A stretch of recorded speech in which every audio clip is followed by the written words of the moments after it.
যখন মহিলাটা বলছে পুলিশকে খবর দিবে বা পুলিশকে কমপ্লেন করবে, তখন ছেলেরা এইভাবে ফকিং, অর্থাৎ আঙ্গুলিটা নিশান হলো ফকিং, একজন মহিলার সামনে এইভাবে ফকিং দেখানো, এটাকে ঠিক যার নাম এটাকে ছোটাছুটি বলে।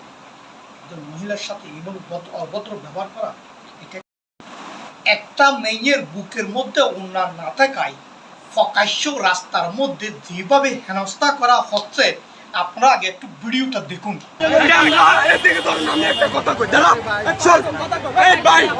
আপনারা যে ওরা ভিডিও করেন ওই মেয়েটা কি আপনি ভাই? হ্যাঁ ভাই মুসলিম এটা ভাই, এটা কি বলুন? তুমি কি করতেছেন? আপনি কি করতেছেন? কি করতেছেন আপনি?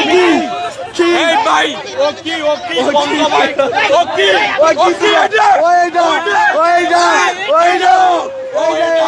এটা বুঝছেন, এটা বাইরে করেন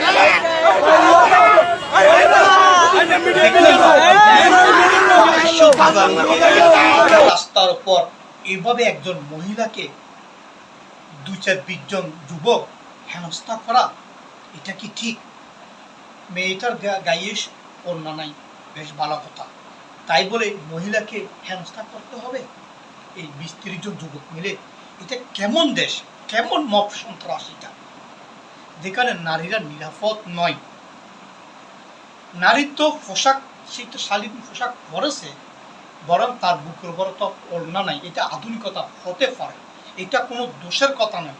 আর আমাদের সংবিধানে লেখা আছে ব্যক্তি স্বাধীনতা, সে কি পোশাক পরবে না পরবে এটা তার ব্যক্তিগত স্বাধীনতা, কেউ বাধা দিতে পারবে না। মহিলারা কি এভাবে হেনস্থা হয়েছিল? মহিলারা তো সবচেয়ে নিরাপদ ছিল, জনগণ সবচেয়ে নিরাপদ ছিল, আজকে কেউ নিরাপদ নয়।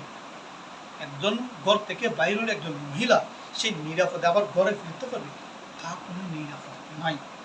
আজকে প্রকাশ্য যেখানে সেখানে মহিলাদেরকে হেনস্থা করা হচ্ছে, এটা তো ঠিক নয়। আমাদের যে মব সন্ত্রাস সৃষ্টি হয়েছে, আইন শৃঙ্খলা মানুষ যেভাবে নিজের হাতে তুলে নিচ্ছে, পুলিশকে সংজ্ঞা করছে না। যখন মহিলাটা বলছে পুলিশকে খবর দিবে বা পুলিশকে কমপ্লেন করবে, তখন ছেলেরা এইভাবে ফকিং, অর্থাৎ আঙ্গুলিটা নিশান হলো ফকিং, একজন মহিলার সামনে এইভাবে ফকিং দেখানো, এটাকে ঠিক যার নাম এটাকে ছোটাছুটি বলে। একজন মহিলার সাথে এইভাবে অভদ্র ব্যবহার করা, এটা কি ঠিক? এগুলা কি আমাদের স্বরাষ্ট্র উপদেষ্টা বা আমাদের প্রধান দেখছে না?